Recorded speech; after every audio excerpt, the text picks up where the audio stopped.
অটোক্যাডে unit নিয়ে কথা বলার আগে আপনার স্ক্রিনে দুইটা ইমেজ দেখতে পাচ্ছেন। দুইটা হলো একটা টিউবওয়েলের ইমেজ। তো একটা টিউবওয়েল যেটা বাম পাশে যে টিউবওয়েলটা, এই টিউবওয়েলটা দেখেন, এটা একটা আর্টিস্টিক ড্রয়িং এবং এই টিউবওয়েলের মধ্যে কোনো মেজারমেন্ট, কোনো ডিটেল, কোনো কিছু নাই। তো ডান পাশের ইমেজটা দেখেন, এই টিউবওয়েলের মধ্যে কিন্তু হলো আপনি ঠিক এই জায়গার মধ্যে যদি খেয়াল করেন, এখানে একটা মেজারমেন্ট দেওয়া আছে, এটার যে বোরহোল সেই বোরহোলের সাইজটা বলা আছে এবং আদার্স আরও কিছু মেজারমেন্ট, নেসেসারি মেজারমেন্ট এবং ডিটেল কিন্তু এই টিউবওয়েলটাতে আছে। অর্থাৎ এই ড্রয়িংটা দেখে কিন্তু এই টিউবওয়েলটা যে জায়গাতে বসবে বা এটাকে কিভাবে ইনস্টল করতে হবে সেটা কিন্তু ইজিলি যে কেউ করতে পারবে, কিন্তু এই টিউবওয়েল দেখে কিন্তু সেটা করতে পারবে না। তো এই ইমেজ দেখানোর কারণ একটাই, যাতে করে আসলে আপনারা বুঝেন যে ইউনিট আমাদের টেকনিক্যাল ড্রয়িংয়ের জন্য, আমরা মূলত টেকনিক্যাল ড্রয়িংয়ে তৈরি করি। আমাদের ড্রয়িং দেখে হলো আপনার বিভিন্ন ধরনের প্রোডাক্ট, বিভিন্ন ধরনের হলো কনস্ট্রাকশনের কাজ হয়, যার পরিপ্রেক্ষিতে আমাদের জন্য ইউনিট খুবই গুরুত্বপূর্ণ একটা জিনিস। তো এবার আসেন আপনি অটোক্যাডে ইউনিট কিভাবে সেট আপ করবেন। অটোক্যাডে ইউনিট সেট আপের কাজ আপনারা দুইভাবে করতে পারেন। একটা হলো কিবোর্ড শর্টকাট ব্যবহার করে এবং আরেকটি হলো এই যে অ্যাপ্লিকেশন মেনু, এই অ্যাপ্লিকেশন মেনু থেকে এখানে দেখবেন ড্রয়িং ইউটিলিটিস নামে একটা অপশন আছে, আর ড্রয়িং ইউটিলিটিস থেকে এখানে ইউনিটস নামে একটা অপশন আপনারা পাবেন। এটার উপরে যদি ক্লিক করেন, ক্লিক করার সাথে সাথে দেখবেন এই ধরনের একটা ডায়ালগ বক্স চলে আসে। আর আপনি যদি এই একই কাজটা আপনি কিবোর্ড শর্টকাট দিয়ে করতে চান, তো ইউনিটের জন্য কিবোর্ড শর্টকাট হলো ইউএন লিখে এন্টার দিবেন, তাহলে ওই একই ডায়ালগ বক্সটা আপনার সামনে চলে আসবে। তো একটা জিনিস আমি আপনাদেরকে বারবার বলি, সেটা হলো অবশ্যই যখন কাজ করবেন, বিশেষ করে অটোক্যাডে যখন কাজ করবেন, অটোক্যাডে কাজ করার সময় চেষ্টা করবেন কিবোর্ড শর্টকাট ব্যবহার করে কাজ করার জন্য। কেননা কিবোর্ড শর্টকাট দিয়ে যখন কাজ করবেন তখন আপনার সময় কিন্তু অনেকখানি বেঁচে যাবে। আপনি এখানে ক্লিক করে অপশন খুঁজতে খুঁজতে আপনার কিবোর্ড শর্টকাট দিয়ে আপনার হলো সেট আপ করা শেষ হয়ে যাবে। ড্রয়িং ইউনিটসের মধ্যে, ড্রয়িং ইউনিটস এই ডায়ালগ বক্সের মধ্যে বেশ কয়েকটা অপশন আছে। তার মধ্যে একটা হলো লেন্থ, তারপরে আছে হলো প্রিসিশন, তারপরে আপনি পাবেন ইনসারশন স্কেল, লাইটিং, অ্যাঙ্গেল। তো লেন্থের মধ্যে আমরা লেন্থের টাইপটা যদি দেখি, এখানে দেখেন আপনার বেশ কয়েক ধরনের লেন্থের টাইপ রয়েছে। একটা হলো architectural, decimal, engineering, fractional, scientific. তো ফ্র্যাকশনাল এবং সায়েন্টিফিক আমাদের খুব একটা বেশি কাজে লাগে না। আমাদের যে জিনিসগুলো কাজে লাগে তার মধ্যে একটা হলো আর্কিটেকচারাল, ডেসিমেল এবং ইঞ্জিনিয়ারিং। তো ইউনিটের মধ্যে আমরা যেমনটা দেখে থাকি যে আপনার হলো দুই ধরনের ইউনিট, ইঞ্জিনিয়ারিং ড্রয়িং বা টেকনিক্যাল ড্রয়িং এর মধ্যে সব থেকে বেশি ব্যবহার করা হয়। একটা হলো আপনার এমকেএস পদ্ধতি, আরেকটা হলো এফপিএস পদ্ধতি, অর্থাৎ আপনার ফুট, ইঞ্চ, এবং আরেকটা হলো আপনার মিটার, সেন্টিমিটার, মিলিমিটার, এই ধরনের ইউনিট। তো আপনি যদি ফিট এবং ইঞ্চ নিয়ে কাজ করতে চান, তাহলে আপনাকে আর্কিটেকচার অথবা ইঞ্জিনিয়ারিং এই দুইটার মধ্যে যে কোনো একটাকে টাইপ হিসেবে আপনাকে এখানে সিলেক্ট করতে হবে। আমি আবার বলছি, আপনি যদি ফিট এবং ইঞ্চ নিয়ে কাজ করতে চান, তাহলে এই লেন্থের টাইপে আর্কিটেকচারও সেট করবেন অথবা ইঞ্জিনিয়ারিং সেট করবেন। আর যদি আপনার মিলিমিটার, সেন্টিমিটার, মিটার, কিলোমিটার এই ধরনের ইউনিটগুলো নিয়ে কাজ করতে চান, তাহলে এখান থেকে ডেসিমেলটাকে সিলেক্ট। তো ধরুন আমরা ফিট এবং ইঞ্চি নিয়ে কাজ করতে চাই। ফিট এবং ইঞ্চিতে যেহেতু আপনারা এর আগে জেনেছেন যে আর্কিটেকচার বা ইঞ্জিনিয়ারিং, ফিট ইঞ্চি নিয়ে কাজ করতে চাইলে দুইটার মধ্যে যে কোনো একটাকে সিলেক্ট করে আপনি কাজ করতে পারেন। কিন্তু এখন বিষয়টা হলো যে আর্কিটেকচারাল এবং ইঞ্জিনিয়ারিং এর মধ্যে তাহলে পার্থক্যটা কোথায়? পার্থক্যটা হলো আপনি যখন আর্কিটেকচারাল সিলেক্ট করবেন, একটা টাইপের নিচে দেখেন একটা জিনিস আছে, সেটা হলো প্রিসিশন। প্রিসিশন মানে হলো আপনার যে ভগ্নাংশ ভ্যালুগুলো বা ভগ্নাংশ মানগুলো, সেই ভগ্নাংশ মানগুলো কেমনে দেখাবে বা কেমনভাবে দেখাবে, অর্থাৎ হাফ ইঞ্চি, তারপরে আপনার 1/4 ইঞ্চ বা 1/8 ইঞ্চ, এই জিনিসটা আপনাকে কিভাবে শো করবে, এই মেজারমেন্টটা কিভাবে দেখাবে। তো এখানে যেটা দেখতে পাচ্ছেন আপনি, সেটা হলো দেখেন, আমি যখন আর্কিটেকচারাল সেট করেছি আমার প্রিসিশন, যেমন ধরেন হাফ ইঞ্চি আপনি নেবেন, তাহলে হাফ ইঞ্চি এখানে 1/2 ইঞ্চ, অর্থাৎ আপনার ভগ্নাংশ আকারে দেখাচ্ছে। আর যখন আপনি এখান থেকে ইঞ্জিনিয়ারিংটাকে সিলেক্ট করবেন, একই জিনিসটা হলো আপনার এখানে দশমিক আকারে দেখাচ্ছে। যদি আমরা দেখি যে আর্কিটেকচারাল, অর্থাৎ আর্কিটেকচারালে যেটা হচ্ছে, আর্কিটেকচারাল আপনি হাফ ইঞ্চি যদি দেখাতে চান, তাহলে এটাকে 1/2 এইভাবে করে দেখাবে।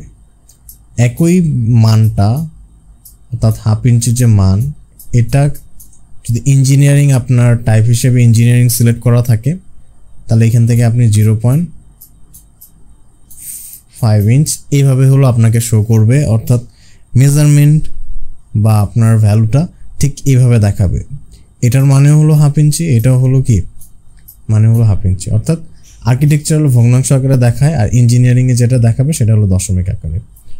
এটাই হলো পার্থক্য যেটা আপনার প্রিসিশনে গিয়ে আমরা দেখি এই ইঞ্জিনিয়ারিং এবং আর্কিটেকচারের মধ্যে।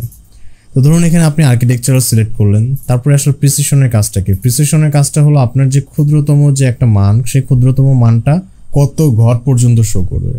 আপনি এখান থেকে হাফ, 1/4, 1/8, 1/16, 1/32, 1/64, 1/128 এবং 1/256 এগুলোর মধ্যে আপনি সেট করতে পারেন। আবার একইভাবে যদি আপনার টাইপটা ইঞ্জিনিয়ারিং হিসেবে থাকে তাহলে এখানে দেখবেন যে 0.00, 0.000, তারপরে 0 পয়েন্টের পরে 4টা 0, 5টা 0, 6টা 0, এইভাবে করে আসলে আপনার মানটা মানে ক্ষুদ্রতম মানটাও আপনাকে এখানে শো করবে। তো আপনি যখন ইউনিট সেটআপ নিয়ে কাজ করবেন তো চেষ্টা করবেন আপনার যেটা সুইটেবল প্রিসিশন, অর্থাৎ আপনি যত ঘর পর্যন্ত আপনার ক্ষুদ্রতম মানটাকে আপনি দেখাতে চান সেই অনুসারে প্রিসিশনটাকে এখানে সেট করে রাখার।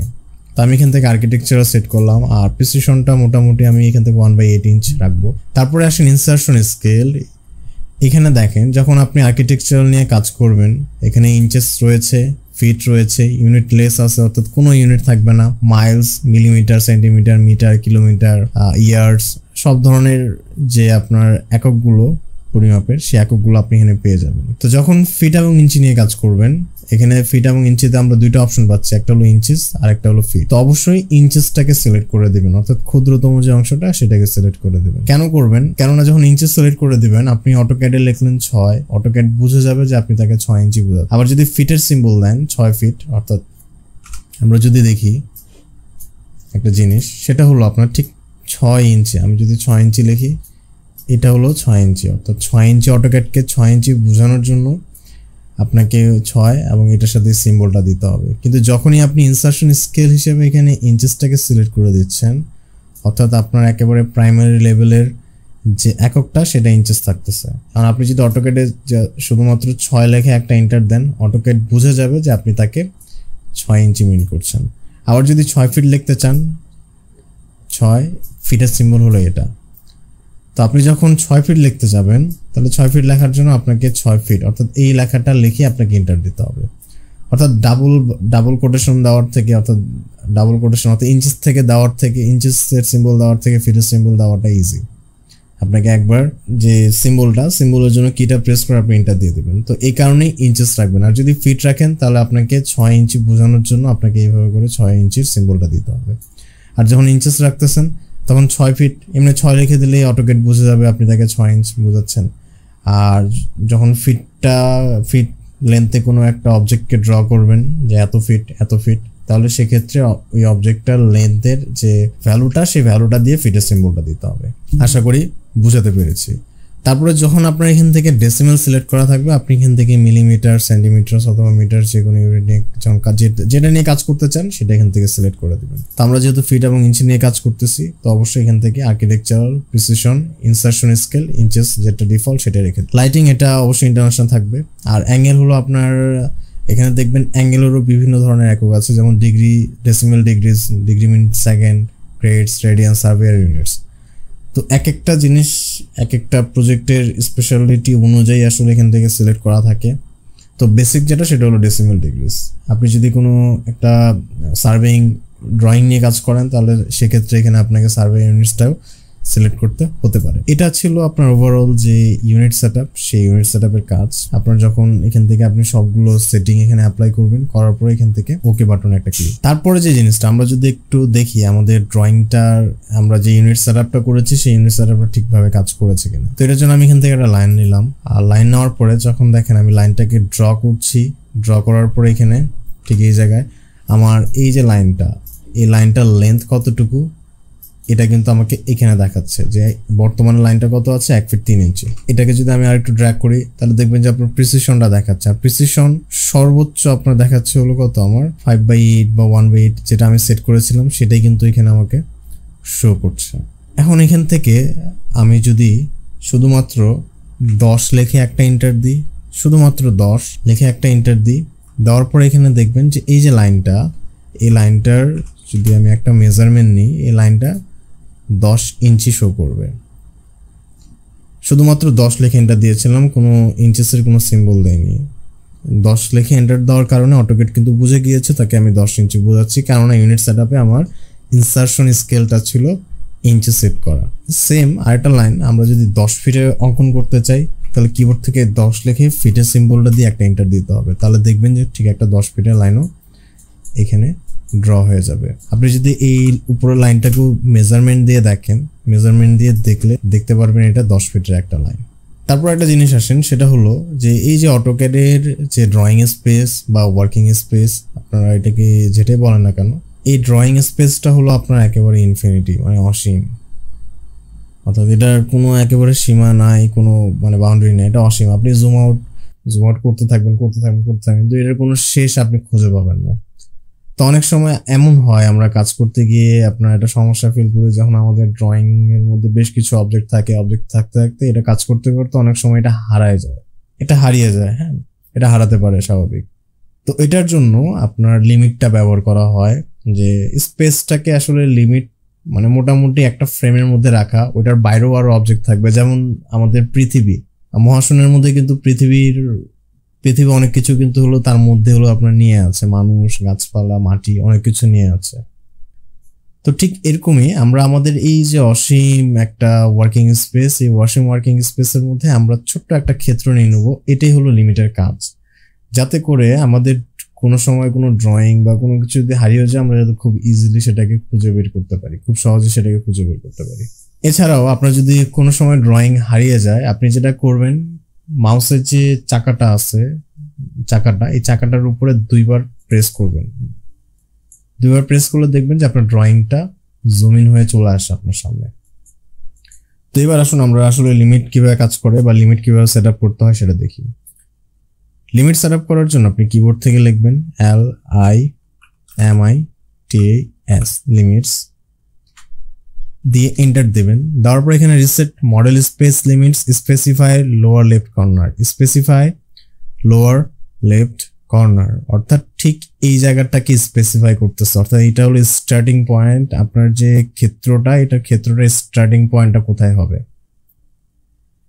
তো স্পেসিফাই লোয়ার লেফট কর্নার আপনি 0 দেওয়ার পরে একটা কমা প্রেস করবেন, তাহলে কি হবে, এই ঘরের যে মানে প্রথম ঘরের যে ভ্যালুটা সেটা লক হয়ে যাবে, দ্বিতীয় ঘরের ভ্যালুর ঘরটা ওপেন হয়ে যাবে। দ্বিতীয় ঘরে আপনি 0 লিখবেন, লেখার পরে একটা এন্টার দেবেন। দেওয়ার পর এখানে আপনাকে কি বলছে, স্পেসিফাই আপার রাইট কর্নার। এখন এই যে আপনার যে ক্ষেত্রটা, এই ক্ষেত্রটার সীমারেখা বা এটার সাইজটা কতটুকু হবে, স্পেসিফাই আপার রাইট কর্নারে এই জিনিসটাই আপনাকে এখানে দিতে হবে। তো ধরুন আমি আমার ক্ষেত্রটার সাইজ রাখতে যাচ্ছি 5000 ফিট, 5000 লিখে ফিটের সিম্বল, তারপরে হলো আপনার ফার্স্ট ঘরের যে ভ্যালুটা এটাকে লক করার জন্য আপনি কমা প্রেস করবেন, দ্বিতীয় ঘরের একই জিনিস আপনি সুন্দরভাবে এখানে দিয়ে দেবেন। দেওয়ার পরে এন্টার, তারপরে জেড এন্টার, এ এন্টার। এখন এখানে খেয়াল করেন আমার 5000 বাই 5000 কিন্তু এটা সেট হয়ে গেছে, কিন্তু এটা আসলে আমরা কিন্তু দেখতে পাচ্ছি না যে আসলে 5000 বাই 5000 কই, আমার লিমিটের ক্ষেত্রটা কই, কি এটা দেখতে পাচ্ছি না। এটা দেখার জন্য আপনি স্ট্যাটাস বার এখানে যে গ্রিড বা ডিসপ্লে ড্রয়িং গ্রিড এটাকে অন করে নিতে পারেন। অন করে নিয়ে দেখবেন যে কিছুই এখানে দেখা যাচ্ছে না, সব জায়গায় এটা হলো প্রসারিত আছে সুন্দরভাবে। তো আরেকটা যেটা কাজ করবেন, এই ডিসপ্লে গ্রিডের উপরে রাইট বাটন একটা ক্লিক দিবেন, দেওয়ার পরে গ্রিড সেটিং এ চলে যাবেন। যাওয়ার পর এখানে দেখেন ডিসপ্লে গ্রিড বিয়ন্ড লিমিটস, এটার উপর থেকে টিক তুলে দিয়ে ওকে দিবেন। দেওয়ার পর খেয়াল করেন আমরা যে লিমিট সেট আপ করেছিলাম 5000 ফিট বাই 5000 ফিট, এই যে 5000 বাই 5000 ফিটের ক্ষেত্রটা ঠিক এই জায়গাতে। আর আমাদের ড্রয়িং বা 2টা লাইন যে আমরা এখানে অঙ্কন করেছিলাম, এই 2টা লাইন ঠিক এই লিমিটের মধ্যে। আমি যদি ডাবল ক্লিক করি তাহলে আমার এখানে অবজেক্টটা ঠিক এখানে দেখা যাচ্ছে, বা এখান থেকে জেড এন্টার, এ এন্টার দিই, তাহলে পুরো লিমিটের যে স্পেসটা সেই স্পেসটা আমাদের এখানে এভাবে চলে আসছে। লিমিট সেট করার একটাই উদ্দেশ্য, সেটা হলো আপনার ড্রয়িং কখনো যদি হারিয়ে যায় আপনি জেড এন্টার, এ এন্টার দিয়ে খুব তাড়াতাড়ি এটাকে খুঁজে বের করতে পারবেন। আর আপনি যদি লিমিট নাও ব্যবহার করেন তাও ড্রয়িং খুঁজে বের করতে পারবেন। সেটা হলো মাউসের যে মিডল বাটন সেটার উপর ডাবল ক্লিক করবেন, ডাবল ক্লিক করলে আপনার ড্রয়িংটা আপনার ডিসপ্লের মধ্যে জুম ইন হয়ে চলে আসবে। তো একটা মানে কথা বলা যায় আসলে আপনার লিমিটস এর দরকার পড়ে না। ইউনিটটা সেট আপ করার পর আপনি ড্রয়িং এর কাজ শুরু করতে পারেন, আপনার লিমিট সেট আপ করার কোনো প্রয়োজন নেই। এটা জাস্ট আমি কেন দেখালাম আপনাদেরকে, এটা আপনি জেনে রাখলেন যে অটোক্যাডের লিমিট বলতে কিছু একটা আছে। তো এরপরে ঠিক যে কাজটা আমরা করব সেটা হলো dimension set up. Dimension set up আপনি কেন করবেন, এখানে দেখেন আমি দুটো লাইন অঙ্কন করেছি। এটা আমি জানি যে এই লাইনটা লেন্থ কতটুকু এবং এই লাইনটার লেন্থ কতটুকু, কিন্তু আরেকজন পার্সন যে এটাকে জানে না, সেই ব্যক্তিকে যদি জিজ্ঞাসা করা হয় যে এই লাইনের দৈর্ঘ্য কত এবং এই লাইনের দৈর্ঘ্য কত, সে কিন্তু বলতে পারবে না। তো আমরা যেহেতু ড্রয়িং করি এবং আমাদের ড্রয়িং দেখে বাস্তবে একটা জিনিস হলো বাস্তবায়ন করা হয়, তৈরি করা হয়, সেটা করা হয় কি মেজারমেন্ট দেখে, বিভিন্ন ডিটেলগুলো দেখে। তো এই মেজারমেন্ট দেওয়ার জন্য আমাদেরকে ডাইমেনশন সেট আপ করতে হয়। তো ডাইমেনশন সেট আপ করার জন্য আপনি ঠিক দেখেন অ্যানোটেশন প্যানেল, হোম ট্যাবের আন্ডারে যে অ্যানোটেশন প্যানেলটা আছে, এটার এখানে একটা ড্রপ ডাউন আছে, এটার উপরে ক্লিক করে ঠিক 1 2 3 এই 2 নাম্বার অংশটা, এই যে এটা হলো আপনার ঠিক ডাইমেনশন সেট আপের অপশনটা। এটার উপরে একটা ক্লিক করলে, এই আইকনটার উপরে একটা ক্লিক করলে এই ধরনের একটা ডায়লগ বক্স চলে আসবে, যেটার নাম হলো ডাইমেনশন স্টাইল ম্যানেজার। এখান থেকে আপনি চাইলে আপনার ইচ্ছা মতো যতগুলো দরকার আপনার ততগুলো ডাইমেনশন স্টাইল আপনি সেট করে আপনার ড্রয়িং এ আপনি ডাইমেনশন প্লেস করতে পারবেন। অথবা আপনি অ্যানোটেট প্যানেলে এসে ঠিক এই জায়গার মধ্যেও আপনার এখানে চাইলে আপনি ডাইমেনশন সেট আপ এই যে অপশনটা পেয়ে যাবেন। সরি, এটা হয়তো এখানে না, ঠিক এই যে এখানে এটা।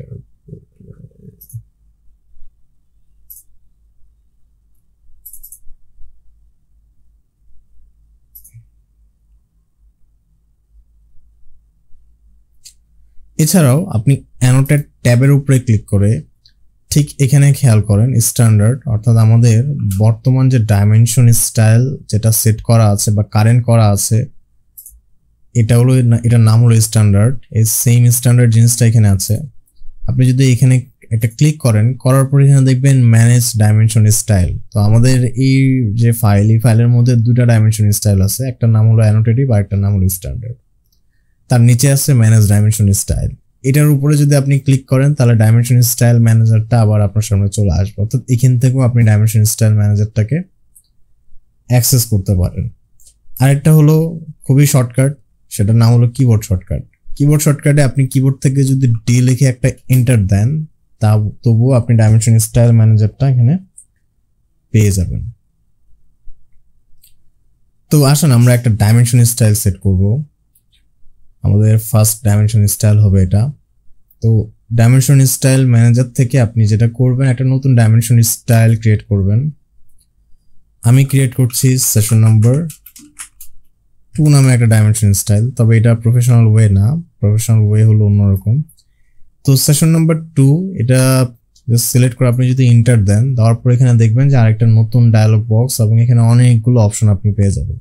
তো শুরুতে এত অপশন দেখে আপনার ঘাবড়ানোর কোনো কিছু নেই। আপনি স্ট্রেট মানে সরাসরি যেটা করবেন সেটা হলো আপনি চলে আসবেন প্রাইমারি ইউনিটসে। মনে আছে ড্রয়িং এর ইউনিট সেটআপ আমরা করেছিলাম, ড্রয়িং এর ইউনিট সেটআপ আপনি যা রেখেছেন এখানেও তাই রাখার চেষ্টা করবেন, ভিন্ন রাখলেও কোনো সমস্যা নাই। তবে আমরা যেহেতু প্রথমে একটু শিখতেছি, তো আমরা যেটা করব সেটা হলো আমরা সবকিছু সেম রাখার চেষ্টা করব। তো প্রাইমারি ইউনিটসে এসে আপনি এখানে দেখবেন মোস্ট নেসেসারি থিং হলো ইউনিট ফরম্যাট।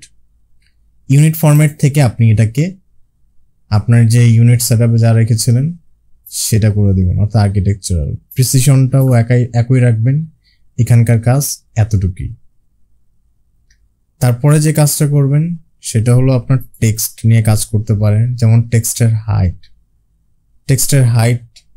ধরুন আমরা যেহেতু 10 ফিট একটা লাইনের লেন্থ দিব, একটা ডাইমেনশন প্লেস করব, তাহলে অবশ্যই আমাদের টেক্সটের হাইট তো মোটামুটি 5 ইঞ্চি হওয়ার দরকার, তাই না? এখান থেকে আপনি 5 ইঞ্চি দিয়ে দিবেন। এখান থেকে এই জিনিসগুলোকেও পরিবর্তন করা যায়। তারপরে আসেন যে অংশটা, সেটা হলো সিম্বলস অ্যান্ড অ্যারোস। অর্থাৎ এখান থেকে দেখেন আমার ক্লোজ ফিল্ড, অর্থাৎ আমি যদি অ্যারো সাইজটাকে একটু বাড়িয়ে দিই, অ্যারো সাইজ কতটুকু রাখবো, টেক্সট যতটুকু রেখেছি তার থেকে একটু কমায় দেবো। তো এখানে দেখেন আপনার ঠিক আমার অ্যারো সাইজ, অর্থাৎ এই যে অ্যারো মানে ডাইমেনশনের যে আপনার কর্নারগুলো বা ডাইমেনশন লাইনটার যে দুটা মাথায় কিন্তু অ্যারো প্লেস হয়ে গিয়েছে। আপনি যদি চান যে অ্যারো হেডগুলোকে পরিবর্তন করবেন, করতে পারেন। এখানে ক্লোজ ফিট আছে, ক্লোজড, ব্ল্যাঙ্ক রয়েছে, তারপরে এমনিতেই ক্লোজড আছে, ডট আছে, অর্থাৎ দেখেন দুই পাশে আগে অ্যারো ছিল, এখানে ঠিক আপনি যা এখানে পরিবর্তন করবেন, অ্যারোহেড প্রথমে যা পরিবর্তন করবেন দ্বিতীয়টা তো অটোমেটিক ওই পরিবর্তনটা হয়ে যাবে, আর প্রিভিউটা আপনি এখানে দেখতে পাবেন। এই অবস্থা আমি যদি ওকে করি, সেট কারেন্ট করি, ক্লোজ করি, করার পর আপনার এখান থেকে ডাইমেনশন প্লেস করার জন্য আপনাকে এখান থেকে লিনিয়ার ডাইমেনশন, আমরা লিনিয়ার ডাইমেনশনটা নিব। লিনিয়ার ডাইমেনশনের উপরে ক্লিক করার পরে আপনি ঠিক লাইনের এই মাথা এবং শেষ মাথার উপরে একটা ক্লিক করে ডাইমেনশনটাকে যে জায়গায় নিয়ে আসতে চান, যে জায়গায় প্লেস করতে চান সেই জায়গায় নিয়ে এসে বা সেই জায়গায় মাউসটাকে রেখে একটা ক্লিক দিবেন, ডাইমেনশন এখানে প্লেস হয়ে গিয়েছে। তবে আমাদের এখানে ডাইমেনশনের যে সাইজ এটা অনেক বড়, তো এটাকে চাইলে আপনি মডিফাই করতে পারবেন। এটাকে কিভাবে মডিফাই করবেন, ডি লিখে একটা এন্টার দিবেন, অর্থাৎ ডাইমেনশন স্টাইল ম্যানেজারে আবার চলে আসবেন। আসার পর এই যে সেশন নাম্বার 2 আমরা যে ডাইমেনশন স্টাইলটাকে তৈরি করেছিলাম এটাকে সিলেক্ট করে এখানে দেখবেন নিউ এর নিচে একটা অপশন আছে মডিফাই। তো ধরেন সর্বপ্রথম আমি কি মডিফাই করব, আমি হলো টেক্সট এবং এই যে অ্যারোর সাইজ, অ্যারো হেডের সাইজ, এই দুইটা জিনিসকে আমি মডিফাই করব। টেক্সটে এসে হাইটটাকে আমি কমিয়ে দিব, হাইটটাকে 1.5 ইঞ্চ করে দেবো। সিম্বলস অ্যান্ড অ্যারোজে এসে অ্যারো সাইজটাকে 1 ইঞ্চি করে দেবো, তারপরে ওকে, সেট কারেন্ট, ক্লোজ। তো দেখেন এখানে কিন্তু এটা মডিফাই হয়ে গেছে। এটাকে যদি আপনি আরো মডিফিকেশন করতে চান করতে পারবেন। সেটার জন্য আবার ডাইমেনশন স্টাইল ম্যানেজারে চলে আসবেন। ডাইমেনশন স্টাইল ম্যানেজারে কিবোর্ড শর্টকাট হলো ডি লিখে এন্টার, মডিফাই আসেন। আসার পর আমরা টেক্সটের সাইজটাকে আরেকটু বাড়াই, 2 ইঞ্চি দিই। সিম্বলস অ্যান্ড অ্যারোজে এসে আপনার সিম্বলস অ্যান্ড অ্যারোজের যে অ্যারোহেড, এই অ্যারোহেডটাকে পরিবর্তন করে দেবো, পরিবর্তন করে এখানে ডট স্মল দিব। অ্যারো সাইজটাকেও 2 ইঞ্চি করে দেবো। দেওয়ার পর এখানে আরেকটা অপশন আছে এক্সট্রা, দেখেন আমি চাচ্ছি কি আমার ডাইমেনশন যে এই যে হেডটা আছে হেডের এই পাশেও লাইন যাবে, এই পাশেও লাইন যাবে, অর্থাৎ কেমন চাচ্ছি একটু দেখিয়ে দিই। সেটা হলো একটু এক্সটেন্ডেড থাকবে, তাহলে জিনিসটা একটু দেখতে সুন্দর দেখাবে। এরকম আমি হলো এক্সটেন্ডেড লাইন চাচ্ছি, দুই পাশে অ্যারো হেডই। এটা করার জন্য আপনাকে যে কাজটা করতে হবে, আপনি লাইনসে চলে আসবেন। আসার পর এখানে দেখবেন যে আপনার এক্সটেন্ড বিয়ন্ড টেক্সট, এটা অ্যারোর যে অ্যারোর হেড সাইজ যতটুকু রেখেছেন ওই ততটুকু অ্যামাউন্ট এখান থেকে আপনি বাড়িয়ে দিবেন, দুই পাশে একটু বর্ধিত হয়েছে। বা এটাকে আমরা 2 ইঞ্চি না রেখে 1.5 ইঞ্চিও রাখতে পারি। তারপরে যেটা করবেন এক্সটেন্ড বিয়ন্ড ডাইমেনশন লাইন, অর্থাৎ ঠিক একটা ছিল এক্সটেন্ড বিয়ন্ড টেক্সট আর একটা হলো এক্সটেন্ড বিয়ন্ড ডাইমেনশন লাইন, অর্থাৎ ঠিক এই জায়গা থেকে এখানে এটাকেও 1.5 ইঞ্চ আমি রাখবো। রাখার পরে দেখেন এই পাশ থেকে দুই পাশ থেকে হলো আমার দুইটা এক্সটেনশন লাইন আমি দেখতে পাচ্ছি। এরপরে যদি আপনি ওকে করেন তারপরে ক্লোজ করে দেন তাহলে দেখবেন যে এখানে আপনার ডাইমেনশন লাইনটা একটু সুন্দরভাবে শুরু করছে। আপনি চাইলে এখান থেকে অ্যারো হেডটাকে আরেকটু বাড়াতে পারেন, অ্যারো হেডের সাইজটাকে আরেকটু বাড়িয়ে দিতে পারেন। ধরেন আমরা 4 ইঞ্চি করে দিলাম, ওকে, ক্লোজ। 4 ইঞ্চি করলে জিনিসটা দেখতে কিছুটা এরকম দেখাবে। আরেকটা জিনিস আছে এখানে দেখেন, একটা সমস্যা আছে, সেটা হলো আমার ঠিক লাইন থেকে আমার ডাইমেনশন লাইনের যে একটা গ্যাপ, এই গ্যাপটা আছে, কিন্তু এই গ্যাপটা এত কম বা এত ছোট, এটা আপনার হলো অনেক দূর থেকে দেখা যায় না। বা পুরো জিনিসটাকে যদি আমি এভাবে নিয়ে আসি কিন্তু এটা দেখা যাচ্ছে না। তো এটার জন্য আরেকটা অপশন নিয়ে আপনাকে কাজ করতে হবে, সেটা হলো আপনি লাইনসে চলে আসবেন। আসার পর এখানে দেখেন অফসেট ফ্রম অরিজিনে এখানে একটা ভ্যালু আছে। এই ভ্যালুটাকে আপনি যদি 1.5 করে দিয়ে ওকে করেন, ক্লোজ করেন, তাহলে দেখেন গ্যাপটা কিন্তু চলে আসে। আই থিঙ্ক দেখতে পাচ্ছেন। আমরা আরেকটু সুন্দর করি, এক্সটেন্ড বিয়ন্ড টেক্সট, এটার ভ্যালুটাকে আপনার 2 ইঞ্চি করে দিই, এটাকে 2 ইঞ্চি করে দিই, করে দেওয়ার পরে এখান থেকে ক্লোজ করে দিই, তাহলে এটা আরেকটু এক্সটেন্ডেড হলো। আরেকটা জিনিস আছে এখানে খেয়াল করেন, টেক্সটের দুই পাশে যে ডাইমেনশন স্টাইল মানে ডাইমেনশন লাইন থেকে টেক্সটের যে একটা আসলে গ্যাপ, এই গ্যাপটাকেও আপনি চাইলে মডিফাই করতে পারবেন, কমাতে পারবেন, বাড়াতে পারবেন। তো এটার জন্য মডিফাই এসে এখানে টেক্সট ট্যাবে চলে আসবেন। আসার পর এখানে দেখবেন অফসেট ফ্রম ডাইমেনশন লাইন, এখান থেকে আপনি যদি অফসেটটাকে বাড়িয়ে দেন, বাড়ানোর পরে দেখবেন যে একটা ভালো একটা অফসেট চলে আসছে, এখানে একটা গ্যাপ চলে আসছে দুই পাশ থেকে। আরেকটা কাজ করতে পারেন, সেটা হলো এই টেক্সটের প্লেসমেন্টটাকেও আপনি পরিবর্তন করতে পারেন। কিভাবে?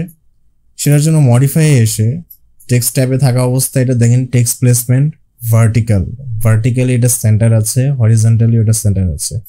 তো ভার্টিক্যালি যদি আপনি এটাকে অ্যাবভ করে দেন, ওকে ক্লোজ, তো এই টেক্সটটা উপরের দিকে চলে যাবে। এছাড়াও আপনি যদি হরিজন্টালি এটাকে এক্সটেনশন লাইন 1 এ করে দেন, ওকে ক্লোজ, এটা ঠিক এক্সটেনশন লাইন যে 1, এই যে এক্সটেনশন লাইন 1 এটা কাছাকাছি চলে এসেছে। আরো এখানে অপশন পাবেন এক্সটেনশন লাইন 2, এখানে করে দিতে পারেন, বা আপনি ওভার এক্সটেনশন লাইন 1 এটাও করতে পারেন।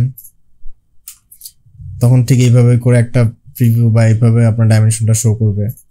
তো এখানে আরো অনেক অপশন আছে, এগুলো আপনি চাইলে দেখতে পারেন। আমি বর্তমানে এটাকে সেন্টারে রাখলাম। ভিউ ডাইরেকশনটাকে আপনি চাইলে রাইট টু লেফট পরিবর্তন করে দিতে পারেন, তখন এটা টেক্সটটা আসলে আপনার উল্টে যাবে। তো আমার মনে হয় এগুলো আপনার দরকার হবে না। তো ঠিক এই জিনিসগুলো দেখেন। এটা আরেকটা জিনিস আছে, সেটা আমরা একটু পরে দেখব, সেটা হলো আমাদের ডাইমেনশন। এখন আমরা যদি একটা ভার্টিক্যাল লাইনের ডাইমেনশন আমরা দিতে যাই, এটা আমি 10 ফিটের একটা ভার্টিক্যাল লাইন এখানে অঙ্কন করলাম। করার পর এখান থেকে লিনিয়ারটা নিব, এখানে একটা ক্লিক, এখানে একটা ক্লিক। এবার যদি আমি ডাইমেনশনটা এখানে টানি, তো দেখেন টেক্সটটা কিন্তু হরিজন্টালি আছে। এখানে টেক্সটের প্লেসমেন্ট অর্থাৎ টেক্সটের পজিশন যেমন আছে এখানেও ঠিক একই আছে। এখন আপনি যদি চান যে না টেক্সটটা আসলে আপনার ঠিক এই যে লাইনটা অর্থাৎ এই লাইনটাকে আসলে আপনার ফলো করবে, তো এটার জন্য যেটা করতে হবে আপনাকে ডাইমেনশন স্টাইল ম্যানেজারে এসে আপনার ডাইমেনশন যে স্টাইলটা আছে সেটাকে আপনি মডিফাই করবেন। করার পরে এখানে দেখেন অ্যালাইন উইথ ডাইমেনশন লাইন, এটা যদি টিক দিয়ে দেন হরিজন্টাল থেকে, ওকে করেন, ক্লোজ করেন, তাহলে দেখবেন যে আপনার ঠিক যে টেক্সটটা আছে টেক্সটটা হলো আপনার লাইন অর্থাৎ অবজেক্টের পজিশন অনুযায়ী আপনার টেক্সটের পজিশনিংটা হয়ে যাবে। এবার আসেন আমরা একটু প্রফেশনাল ওয়েতে আমরা ডাইমেনশনটাকে কিভাবে সেট করতে হয় বা ডাইমেনশন কিভাবে আপনি সেট আপ করবেন সেটা আমরা শিখব। তার পূর্বে আমি টেক্সট নিয়ে একটু আলোচনা করতে চাই। অটোক্যাডে আপনার টেক্সট দুই ধরনের আছে, একটা হলো মাল্টিলাইন টেক্সট আর একটা হলো আপনার সিঙ্গেল লাইন টেক্সট। মাল্টিলাইন টেক্সটটা আপনার অ্যানোটেশন প্যানেলের মধ্যে ঠিক দেখবেন, এই যে এই জায়গার মধ্যে আছে মাল্টিলাইন টেক্সট। আর অ্যানোটেট ট্যাবেও এসে আপনারা দেখতে পারেন যে যেখানে ঠিক এই জায়গার মধ্যে আছে হলো আপনার মাল্টিলাইন টেক্সট। এখানে মাল্টিলাইন এবং ডাবল সিঙ্গেল লাইন দুই ধরনের টেক্সটই আপনি পাবেন। তো টেক্সট আসলে আপনার ড্রয়িং এ অনেক বেশি ইম্পর্টেন্ট, অনেক বেশি কাজে দেয়। আমাদের ড্রয়িং এর মধ্যে অনেক কিছু আমাদেরকে লিখতে হয়, অনেক নোটস লিখতে হয়, অনেক কিছু আসলে আপনার লিডার দিয়ে দেখাতে হয় যে এই অংশটার নাম এটা, এই অংশটার নাম এটা। তো ডাইমেনশনের পাশাপাশি ড্রয়িং এর মধ্যে বা টেকনিক্যাল ড্রয়িং এর মধ্যে টেক্সটও অনেক বেশি ইম্পর্টেন্ট বা অনেক বেশি গুরুত্বপূর্ণ। টেক্সট সেটআপের জন্য আপনি যেটা করবেন, টেক্সট সেটআপ করব না, আমরা এটা টেক্সট লিখি। তো মাল্টিলাইন টেক্সটটা নিয়ে আপনি এখানে আসবেন, মাল্টিলাইন টেক্সট এটার উপর একটা ক্লিক করবেন। করার পরে ড্রয়িং স্পেস বা ওয়ার্কিং স্পেস আসার পরে এখানে অটোক্যাড আপনাকে বলবে স্পেসিফাই ফার্স্ট কর্নার, অর্থাৎ যেখান থেকে আপনি টেক্সটটাকে লেখা শুরু করতে চান। তো এই জায়গা থেকে আপনি একটা ঘর আপনাকে অঙ্কন করতে হবে, একটা ফার্স্ট কর্নার, ঠিক আছে। এটা করার পর এখানে এই ধরনের একটা লেখার জন্য আপনাকে একটা স্লাইডার দিয়ে দিবে, আপনি এখানে ইচ্ছা মতো লিখতে পারেন। হাই, আমি লিখলাম hi I am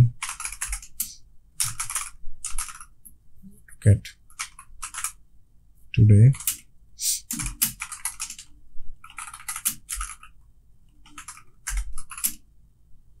learn how to set up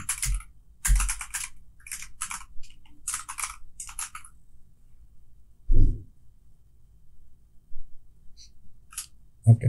তো এখানে দেখতে পাচ্ছেন আমার টেক্সট আমি এখানে লিখেছি। আমি যদি বাইরেটা ক্লিক দিই, দেওয়ার সাথে সাথে আমার টেক্সটটা এখানে চলে আসছে। আচ্ছা, মাল্টিলাইন টেক্সট আসলে কি জন্য? এটা যেটা আমরা লিখেছি এটা হলো ঠিক একটা মাল্টিলাইন টেক্সট। আপনি এখানে দেখবেন একটা ড্রপ ডাউন আছে এই টেক্সটের নিচে, এখানে মাল্টিলাইন সিঙ্গেল লাইন দুইটাই দেওয়া আছে। তো আমরা যেটা লিখেছি সেটা হলো একটা মাল্টিলাইন টেক্সট। মাল্টিলাইন টেক্সটের মধ্যে যেটা হয়, আপনি যখন মাল্টিলাইন টেক্সটে লিখছেন, হ্যাঁ এইভাবে করে অনেক কিছু লিখছেন, লেখার পরে আপনি একটা ইন্টার দিলে আবার পরের লাইনটাতে আপনি লিখতে পারবেন। লেখা শেষ, আবার পরের লাইনে আবার আপনি লিখতে পারবেন। লেখা শেষ, আবার পরের লাইনে আপনি আবার একইভাবে আপনি হলো লিখতে পারবেন। মানে অনেকগুলো লেখা আপনি এখানে কিন্তু লিখতে পারছেন, অনেকগুলো লাইন। ঠিক একইভাবে যখন সিঙ্গেল লাইনটা নেবেন, সিঙ্গেল লাইন টেক্সট তৈরি করার জন্য আপনাকে এখান থেকে সিঙ্গেল লাইন এটাকে অ্যাক্টিভ করতে হবে। করার পরে specify start point of text, এখান থেকে একটা স্টার্ট পয়েন্ট এন্ড পয়েন্ট এখানে দিতে হবে। তারপরে টেক্সটের আপনার অ্যাঙ্গেলটাও কত অ্যাঙ্গেলে লিখবে সেইটাও আপনাকে বলে দিতে হবে, যেমন 0। তারপরে গিয়ে আপনি এখানে লেখা শুরু করবেন। যেমন আমি এখানে লিখছি অটোক্যাড, লেখার পরে বাইরে একটা ক্লিক দিলে দেখবেন যে আপনার আপনি ঠিক এই জায়গাতে একটা সিঙ্গেল লাইন টেক্সট লিখতে পারবেন। 2026। তারপরে স্কেপ দিলে আপনি সিঙ্গেল লাইন যে টেক্সট অপশন সেই টেক্সট অপশন থেকে বের হয়ে যাবেন। আর মজার বিষয় খেয়াল করেন, আমি যদি এই টেক্সটটাকে এডিট করতে চাই ডাবল ক্লিক দিয়ে, এডিট করার পর আমি নিচে একটা হলো চাচ্ছি, লাইন চাচ্ছি, কিন্তু লাইন এখানে কিন্তু আসছে না। আপনি যখনই ইন্টার দিবেন, ইন্টার দিলে আপনি ঠিক এই মডিফাই যে অংশটা এই অংশটা থেকে বের হয়ে যাবেন। কিন্তু আবার ঠিক এই জায়গাতে আপনি যদি এই টেক্সটটাকে আপনি এডিট করতে চান, ইন্টার দিয়ে আরো কিছু হলো আপনি অ্যাড করতে চান, আপনি কিন্তু অ্যাড করতে পারবেন। যেমন আমি লিখলাম এডিং লাইন হেয়ার, অর্থাৎ মাল্টি লাইন টেক্সটে আপনি হলো অনেকগুলো লাইন আপনি কিন্তু ইন্টার দিয়ে অনেকগুলো লাইন করতে পারবেন। আবার সিঙ্গেল লাইন টেক্সটে এই ফিচারটা নাই।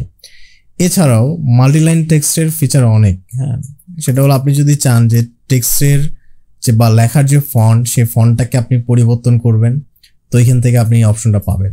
কিন্তু ঠিক এই জায়গাতে কিন্তু এই অপশন আপনার নাই। এটা অ্যাক্সেস করতে পারবেন, এটাকে অন্যভাবে ঠিক এইভাবে অ্যাক্সেস করতে হবে। এটাকে বলা হয় হলো আপনার প্রপার্টিস প্যানেল বা প্রপার্টিস প্যানেল। এখান থেকে আপনি এটাকে ঠিকঠাক করতে পারেন, যেমন এটার কন্টেন্ট স্ট্যান্ডার্ড, এখান থেকে কিন্তু আপনি ফন্টের অপশন কিন্তু এখন পাচ্ছেন না, হাইট টাইট গুলো পরিবর্তন করতে পারছেন। কিন্তু এখানে আপনি এই জিনিসগুলো খুব ইজিলি মাল্টিলাইন টেক্সটের মধ্যে আপনি হলো ফন্ট, তারপর এটাকে ব্লক করতে চান, বোল্ড করতে চান না ইটালিক করতে চান, অনেক ধরনের অপশন পাবেন এখানে, অনেক ধরনের অপশন পাবেন। এটাকে সেন্টার অ্যালাইন করতে চান, লেফট অ্যালাইন করতে চান, রাইট অ্যালাইন করতে চান। মাল্টিলাইন টেক্সটের মধ্যে এই অপশনগুলো অনেকগুলো অপশন আছে, স্পেলিং চেক সবকিছু আপনি মাল্টিলাইন টেক্সটের মধ্যে পাবেন, কিন্তু সিঙ্গেল লাইন টেক্সটের মধ্যে এই জিনিসগুলো পাবেন না। তো এই কারণে আসলে অটোক্যাডে লেখার সময় চেষ্টা করবেন অলওয়েজ মাল্টিলাইন টেক্সট এটা নিয়ে কাজ করার জন্য। তো আশা করি মাল্টিলাইন টেক্সট এবং সিঙ্গেল লাইন টেক্সটের মধ্যে যে বিশাল একটা পার্থক্য, এই বিশাল পার্থক্যটা বুঝতে পেরেছেন। তারপরে আসেন আরেকটা জিনিস আছে, আমরা যেমন ডাইমেনশন সেট আপ করেছিলাম, অটোক্যাডেও ঠিক টেক্সটেরও সেট আপ করা যায়। টেক্সট সেট আপ করার জন্য আপনি অ্যানোটেশনের এই যে অ্যারোটা আছে, ডাউন অ্যারোটা, এটার উপরে ক্লিক করে ঠিক সবার প্রথমে যে আইকনটা টেক্সট স্টাইল, এটার উপরে একটা ক্লিক দিবেন। দেওয়ার পর আমি এখানে একটা টেক্সট স্টাইল ক্রিয়েট করব। তো টেক্সট স্টাইল ক্রিয়েট করার জন্য যে কাজটা করতে হবে সেটা হলো আপনি নিউর উপরে ক্লিক করবেন, ঠিক এই জায়গায় দেখেন নিউ। দেওয়ার পর আপনি টেক্সট স্টাইলের নামটা দিবেন। কিভাবে দিবেন? আপনি সর্বপ্রথম লিখবেন ফন্ট, ফন্ট দিয়ে একটা আন্ডারস্কোর দিতেও পারেন, নাও দিতে পারেন, এভাবে করে। তারপরে ফন্টের যে সাইজ আপনি যত সাইজে রাখবেন সেই সাইজটাকে আপনি এখানে উল্লেখ করে দেবেন। যেমন আমি 2 ইঞ্চের একটা টেক্সট স্টাইল এবং আমার ফন্টের যে হাইট বা টেক্সটের হাইটটা হবে 2 ইঞ্চি। তারপরে ওকে, এখান থেকে font Arial, font style regular, হাইটটা আমি এখান থেকে 2 ইঞ্চি করে দেব। তারপরে অ্যাপ্লাই, সেট কারেন্ট, অর্থাৎ এটাকে কিন্তু কারেন্ট আপনার হলো টেক্সট স্টাইল হিসেবে সেট করতে হবে। যেটাকে কারেন্ট টেক্সট স্টাইল হিসেবে সেট করবেন ওটা এখানে আপনি দেখতে পাবেন। এবার আপনি মাল্টিলাইন টেক্সট লেখেন বা সিঙ্গেল লাইন টেক্সট লেখেন, যেমন আমি যদি লিখি যে মাল্টিলাইন টেক্সট,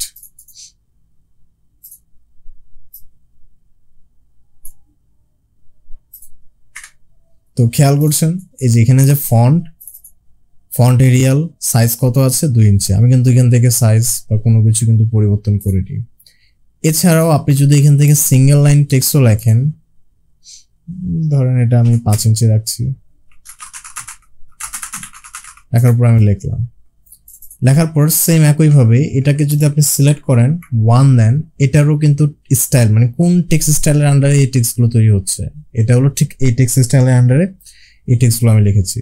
আবার এই টেক্সট স্টাইল যদি আপনি দেখেন, এটা কিন্তু হলো আপনার এটা টেক্সট স্টাইল হলো স্ট্যান্ডার্ড। আবার ঠিক এটা বা আপনার এই যে সিঙ্গেল লাইন যে টেক্সটটা, এটা কিন্তু হলো আপনার যে একটু আগে যে টেক্সট স্টাইলটা তৈরি করলাম সেটার আন্ডারে। এছাড়াও এখানে হাইট টাইট সব কিছু স্পেসিফিক। এখন এখান থেকে আমি যদি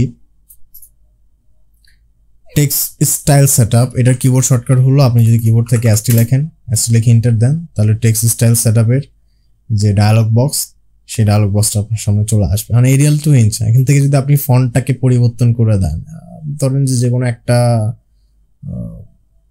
মোটামুটি অন্য একটা ফন্ট নেবেন, এই ফন্টটা নিলাম, বা আরেকটা একটু, হ্যাঁ এই ফন্টটা নিই, তারপরে অ্যাপ্লাই ক্লোজ। আমার কিন্তু আপনার এই ফন্ট এবং এই ফন্ট, মানে এই লেখা এবং এই লেখার স্টাইলটা পরিবর্তন হয়ে গেছে। কেন হয়েছে? কারণ আমি টেক্সট স্টাইল সেটআপে গিয়ে এই দুটার যে আপনার ফন্ট স্টাইলটা, সেই ফন্ট স্টাইলটাকে আমি পরিবর্তন করে দিয়েছি। একইভাবে আপনি যদি টেক্সটের সাইজ যেমন 2 ইঞ্চি আছে, 2 ইঞ্চি থেকে 4 ইঞ্চি করে দিলে এখানে ওটা ডাইরেক্ট একটা ইফেক্ট পড়বে। তো এটা হলো আপনার টেক্সট স্টাইল নিয়ে কাজ করার, মানে কোনো একটা টেক্সটকে কোনো একটা স্পেসিফিক স্টাইলে নিয়ে এসে রাখার হলো সুবিধা। আপনি ইচ্ছা মতো এটার সাথে যে কোনো ধরনের মডিফিকেশনের কাজ পরবর্তীতে করতে পারবেন। তো এবার আসেন আমরা এটাকে ডিলিট করে দিই। ডিলিট করে দিয়ে আমরা যেটা করব সেটা হলো আমাদের ডাইমেনশন সেটআপে আবার চলে যাব। ডাইমেনশন সেটআপে গেলাম, ডি এন্টার, সেশন নাম্বার 2। এই ডাইমেনশন স্টাইলটাকে মডিফাই করব। কিভাবে মডিফাই করবেন? আপনি টেক্সটে এসে দেখেন এখানে টেক্সট স্টাইল নামে একটা অপশন আছে। আপনি এখান থেকে যদি ক্লিক করেন, এখানে দেখেন আমরা একটু আগে যে টেক্সট স্টাইলটা তৈরি করেছিলাম ওটা কিন্তু এখানে চলে আসে লিস্টে। জাস্ট আপনি এটাকে সিলেক্ট করে দেন, ওকে দেন, সেট করেন, ক্লোজ। দেখেন ফন্টের নাম বা ফন্টের ইয়াটা চেঞ্জ হয়ে গেছে। আপনি যদি এটার উপর ডাবল ক্লিক করেন, এখানে দেখবেন যে ফন্ট কোনটা আছে। চাইলে এখান থেকে ফন্ট আপনি এটাকে পরিবর্তন করে দিতে পারেন, কিন্তু এই জায়গায় কোনো আবার ইফেক্ট পড়বে না, কেননা আপনি এটাকে ইন্ডিভিজুয়াল একটা অবজেক্টকে সিলেক্ট করে মডিফাই করেছেন। আর এই পুরো টেক্সট স্টাইলের মধ্যে বা এই ডাইমেনশন স্টাইলের মধ্যে আমার যে টেক্সট স্টাইলটা আছে সেটা হলো এরিয়াল 2 ইঞ্চ। ঠিক আছে, এছাড়াও এখানে আরো অনেক অপশন পাবেন ডাইমেনশন স্টাইলের মধ্যে, যেমন টেক্সট কালার। আপনি যদি চান যে টেক্সটের কালার আপনি লাল দিবেন, এখান থেকে লাল সিলেক্ট করে দিবেন, লাল সে নিয়ে নেবে, সেট করেন, প্লাস এই যে লাল নিয়ে নিয়েছে। ওকে, তো আমরা লাল রাখতে চাই না, যেটা ডিফল্ট আছে বাই লেয়ার, এখান থেকে বাই লেয়ার করে দিবেন। ফিল কালার নামে একটা জিনিস আছে, অর্থাৎ টেক্সটের ব্যাকগ্রাউন্ডে যদি আপনি কোনো কালার চান, কোনো কালার অ্যাড করতে চান, কোনো কালার রাখতে চান, এটা এখান থেকে আপনি সুন্দরভাবে হাইলাইট করার জন্য দিতে পারেন। তো ফিল কালারও আমাদের আপাতত দরকার নাই, এটা এখান থেকে নান করে দিলেই হবে। যখন দরকার পড়বে তখন এটা নিয়ে কাজ করতে পারে। আরেকটা আছে হলো ব্যাকগ্রাউন্ড। কারণ ব্যাকগ্রাউন্ডটা আসলে কি, ব্যাকগ্রাউন্ডটা আমি দেখিয়ে দিই। ধরেন আমি ব্যাকগ্রাউন্ডে কিছু টেক্সট অ্যাড করবো, তো টেক্সট অ্যাড করার জন্য টেক্সট নিয়ে আসবো, এখান থেকে লরেন উইলসনের ওয়েবসাইটে চলে আসলাম, আসার পরে এই টেক্সটটাকে কপি করে নেব, কন্ট্রোল-V। ওকে, এখন এখানে একটা জিনিস একটু খেয়াল করেন, এখানে আমার টেক্সট থাকতে পারে, বা আসলে আমাদের টেক্সট দরকার নেই, আমরা অন্যভাবে করি। আমরা এখানে একটা হ্যাশ দেব।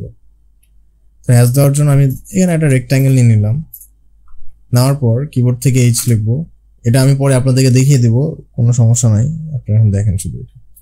তো ধরেন যে এখানে এখানে এখানে আমার ব্যাকগ্রাউন্ডে, মানে ব্যাকগ্রাউন্ডটা যেখানে ডাইমেনশনটা আছে ওটার নিচে একটা ব্যাকগ্রাউন্ড আছে, যে ব্যাকগ্রাউন্ডে বা ডাইমেনশনটা কোনো একটা অবজেক্টের উপরে আছে, যেটা ব্যাকগ্রাউন্ডটা কিছুটা এই ধরনের। এখন এখানে যেটা সমস্যা সেটা হলো আপনার যদি ফিল কালার আপনি নান করে দেন, তাহলে কি হবে, এই যে ব্যাকগ্রাউন্ডের যে লাইন, এই লাইনের সাথে কিন্তু আপনার ঠিক আমার এই যে টেক্সটটা, মানে আমার এটা আমি অ্যাসোসিয়েট করে দিই, একটা কাজ করা যায় সেটা হলো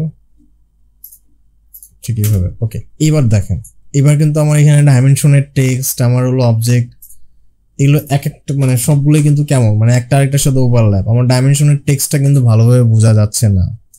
তো যখন এই ধরনের একটা কেস বা এই ধরনের একটা সমস্যা আপনি ফেস করবেন, দেখবেন, তাহলে ডাইমেনশন স্টাইলে এসে যেটা করবেন, মডিফাই এসে আপনি ফিল কালার থেকে এটাকে ব্যাকগ্রাউন্ড সিলেক্ট করে দিবেন, দিয়ে আর এন্টার, আর এটাকে সিলেক্ট করে আপনার draw order send to back.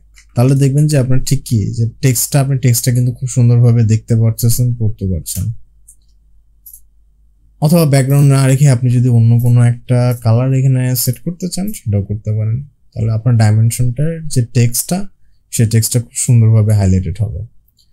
এছাড়াও এখানে লাইনস অপশনের মধ্যে আপনি যেটা পাবেন সেটা হলো, আপনি চাইলে আপনার লাইনের কালারটাকে পরিবর্তন করতে পারেন। যেমন আমি ডাইমেনশন লাইন কালারটাকে করে দিলাম রেড, তো আমার এখানে অ্যারো হেড এবং আমার ডাইমেনশন লাইন দুইটা রেড হয়ে গেছে। এছাড়াও এখানে দেখেন আপনার এক্সটেন্ড বিয়ন্ড টিক্সের কালার, অর্থাৎ এক্সটেনশন লাইনের কালারও আপনি চাইলে পরিবর্তন করতে পারেন। আমি ব্লু করে দিলাম, এখানে এই জিনিসটা ব্লু হয়ে গেছে। তো এই জিনিসগুলো আসলে এভাবে পরিবর্তন করবেন না, এটাকে বাই লেয়ার, এটাকেও বাই লেয়ারে রাখবেন। এছাড়াও এটার যে ডাইমেনশন, আপনার ডাইমেনশনের লাইনের যে আসলে আপনার স্টাইল, সেটাকেও আপনি পরিবর্তন করতে পারেন। তো এগুলো আমরা ফিউচারে দেখব। তো এখানে আরো অনেক কিছু একটু অ্যাডভান্স কিছু জিনিস আছে ডাইমেনশনের মধ্যে, যেগুলো আপনার কাজ করতে গিয়ে অনেক বেশি হ্যান্ডি, অনেক বেশি লাগে, যেটা আমরা আস্তে আস্তে কাজ করতে করতে হলে এই জিনিসগুলো এক্সপ্লোর করব। এখন আসেন আমরা খুব প্রফেশনাল ওয়াইজ একটা ডাইমেনশন স্টাইল তৈরি করি। তো আমি এই জন্য নিউতে আসলাম। আসার পরে আমি এখানে একটা ডাইমেনশন স্টাইল তৈরি করব, যেটার নাম দেবো আমি এরিয়াল 3 ইঞ্চ, 3 ইঞ্চ আর 6 ইঞ্চও রাখা যায়, 6 ইঞ্চ। ওকে, আচ্ছা, এটা করার পরে যে কাজটা করবো সেটা প্রাইমারি ইউনিটস অ্যাজ ইট যা আছে তাই রাখবো। চলে আসবো টেক্সটে। টেক্সটে এসে এখানে দেখেন টেক্সট স্টাইলের মধ্যে এখানে একটা টেক্সট স্টাইল সেট করা আছে, বাট এটার পাশে 3টা ডট আছে, ঠিক এই জায়গায় দেখেন 3টা ডট। আপনি যদি এখানে ক্লিক করেন তাহলে যেটা হবে, টেক্সট স্টাইলের যে ম্যানেজার, টেক্সট স্টাইলের যে ডায়লগ বক্স, অর্থাৎ যেখান থেকে আপনি টেক্সট স্টাইল সেট আপ করতে পারেন, সেই ডায়লগ বক্সটা চলে আসবে। তো এখান থেকে আপনি চাইলে নতুন আরেকটা টেক্সট স্টাইল তৈরি করতে পারবেন। তো এটার নামও আমি রাখবো সেম, এরিয়াল 6 ইঞ্চ। ওকে, ফন্ট এরিয়াল দিব, হাইটটা করে দেবো 6 ইঞ্চি। তারপরে apply, set current, close. Fill colour দরকার নাই, ফিল কালার নান করে দেবো। অফসেট ফ্রম ডাইমেনশন লাইন এটা মোটামুটি 2 ইঞ্চি করে দেবো। সিম্বলস অ্যান্ড অ্যারোজে এসে আমি এখন আর ডট স্মল রাখতে যাচ্ছি না, আমি এখান থেকে যেটা করবো সেটা হলো অবলিক। অ্যারো সাইজটাকেও আমি মোটামুটি 5 ইঞ্চি রাখবো, বা 4 ইঞ্চি রাখা যায়। তারপরে আসেন লাইন্স। এখন লাইন্সে এসে কালার এগুলো বাই লেয়ারে থাকবে। এখান থেকে এক্সটেন্ড বিয়ন্ড টিক্স, এখন এক্সটেন্ড বিয়ন্ড টিক্স অনেক ছোট হয়ে গেছে, তো আপনার অ্যারো সাইজ আপনি যতটুকু রেখেছেন এক্সটেন্ড বিয়ন্ড টিক্সেরও সাইজটাকে আপনি ঠিক ততটুকুই রাখবেন। এক্সটেন্ড বিয়ন্ড ডাইমেনশন লাইন এটাকেও একই রাখবেন। অফসেট ফ্রম অরিজিন সেটা হলো আপনার ঠিক এই যে এটা যা রেখেছেন, হ্যাঁ টেক্সটে মানে অবলিকের মধ্যে অ্যারো সাইজ যতটুকু রেখেছেন এটার অর্ধেক রেখে দেখবেন কেমন দেখায়। ওকে, সেট কারেন্ট, ক্লোজ।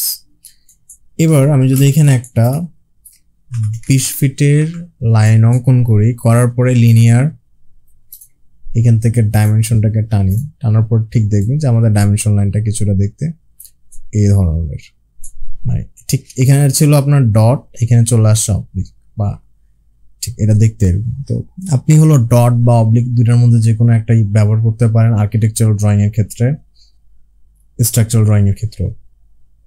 আচ্ছা, তারপরে আসেন আমরা আরেকটা কাজ করতে পারি, সেটা হলো আমরা ডাইমেনশনের আরো কিছু এক্সট্রা কিছু ফিচার দেখি। এটার জন্য আমি অ্যানোটেট ট্যাবে চলে আসলাম। একটা হলো লিনিয়ার, লিনিয়ার দিয়ে আমি এখান থেকে ক্লিক করে আবার এখান থেকে ক্লিক করে কিন্তু আমি ডাইমেনশন প্রেস করেছি। আপনি যদি চান যে আপনার হাতে সময় কম, আপনি কুইক ডাইমেনশন প্রেস করতে পারেন। শুধু লাইনটাকে সিলেক্ট করবেন, করার পরে ডাইমেনশন যেখানে বসাতে চান এখানে একটা ক্লিক দিয়ে দিবেন, তাহলে ডাইমেনশন চলে আসবে।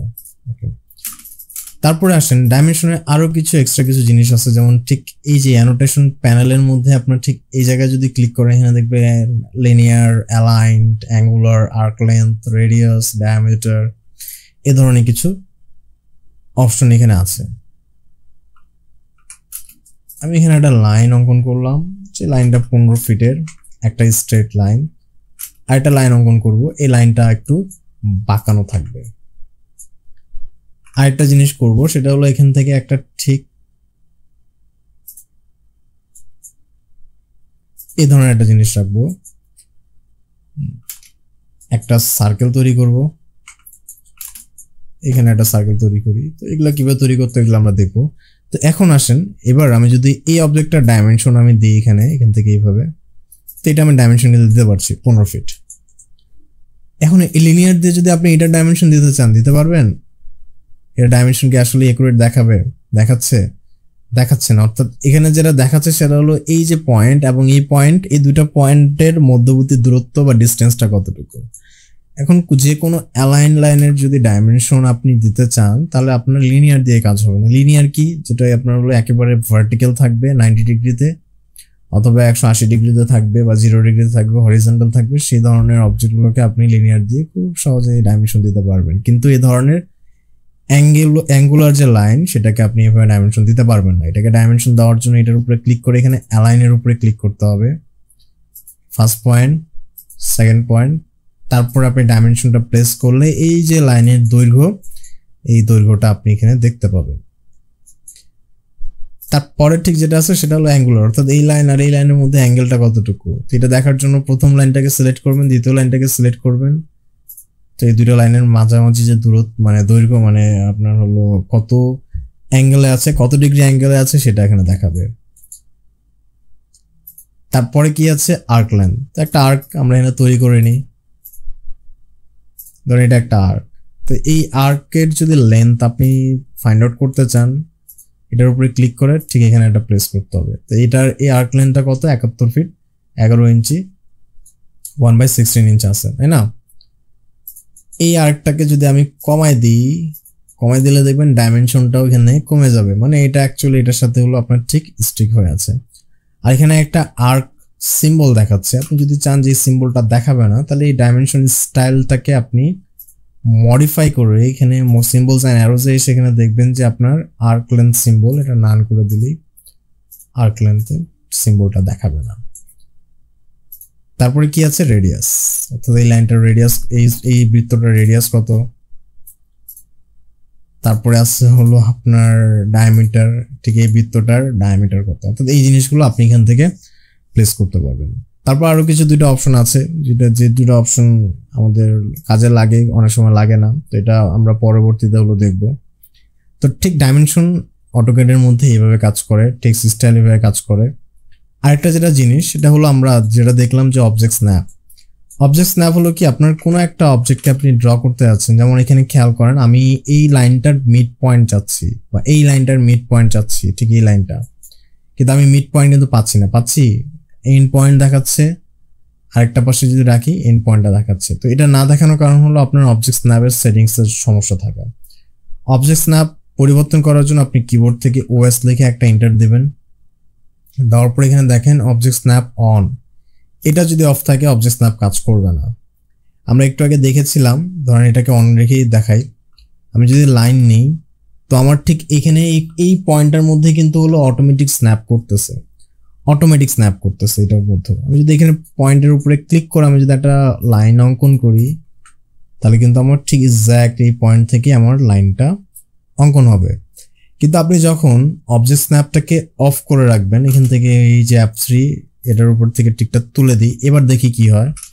এবার এই কর্নারে আমি যখন মাউসটাকে নিয়ে আসছি, কিন্তু আমার কিন্তু কোনো স্ন্যাপিং এর কাজ হচ্ছে না, কোনো স্ন্যাপ করতেছে না। ধরেন আমি অনেক বেশি জুম টুম করে একেবারে আইডিয়া নিয়ে একটা এখানে মোটামুটি একটা লাইন এখানে আমি দিলাম, দেওয়ার পরে এখন যদি জুম করেন তাহলে দেখবেন কি এটার মধ্যে একটা বিশাল বড় একটা গ্যাপ। এটা কেন হয়েছে? এটা এই কারণে হয়েছে কারণ আমি অবজেক্ট স্ন্যাপটা অফ করে দিয়েছি। আবার এখানে এই ধরনের কোনো গ্যাপ আপনি কিন্তু পাবেন না, যতই জুম করেন কোনো গ্যাপ পাবেন না, কোনো গ্যাপ নেই। তো এটা কোনো গ্যাপ থাকলো না কেন? কেননা যখন এই লাইনটাকে আমরা এই পয়েন্টে তৈরি মানে আপনার হলো ড্র করেছি, তখন অবজেক্ট স্ন্যাপটা অন ছিল। তো অবজেক্ট স্ন্যাপ এটা অবশ্যই অন থাকবে। আর এখান থেকে আপনি সিলেক্ট অল করে দেবেন। দেখেন এখানে মিড পয়েন্ট, আমি লাইনের মিড পয়েন্ট খুঁজে পাচ্ছিলাম না, আপনাদের মনে আছে হয়তো বা। মিড পয়েন্ট কেন খুঁজে পাচ্ছিলাম না? এই কারণে খুঁজে পাচ্ছিলাম না কারণ এখানে মিড পয়েন্টটার উপরে কোনো টিক দেওয়া নাই, আছে টিক দেওয়া end point, centre, intersection, extension এগুলোর উপরে। সিলেক্ট অল দিবেন, ওকে দিবেন। এবার আসেন লাইনের মিড পয়েন্ট আমরা পাই কিনা দেখি। আমি এখান থেকে লাইন টুলটাকে আবার অ্যাক্টিভ করলাম, এই লাইনটার দেখেন এবার স্ন্যাপ করতেছে, মিড পয়েন্ট পেয়ে গেছে। এটার উপরে দেখেন এটা কি, এটার নাম কি বলছে, মিড পয়েন্ট। অর্থাৎ এই লাইনের মিড পয়েন্ট থেকে আমি চাইলে যে কোনো অবজেক্ট ড্র করতে পারবো। এই লাইনের এন্ড পয়েন্ট থেকে আমি চাইলে যে কোনো অবজেক্ট ড্র করতে পারবো। এই সার্কেল সেন্টার পয়েন্ট থেকে চাইলে আমি যে কোনো অবজেক্ট অঙ্কন করতে পারবো। এটাই হলো অবজেক্ট স্ন্যাপিং এর কাজ। এইভাবে অবজেক্ট স্ন্যাপ কাজ করে। আর ড্রাফটিং এর ক্ষেত্রে object snap must, select all এটা করে রেখে দিবেন, করে রেখে বিন্দাস কাজ করবেন। তো আশা করি সেশনটা আপনারা বুঝতে পেরেছেন, প্র্যাকটিস করবেন।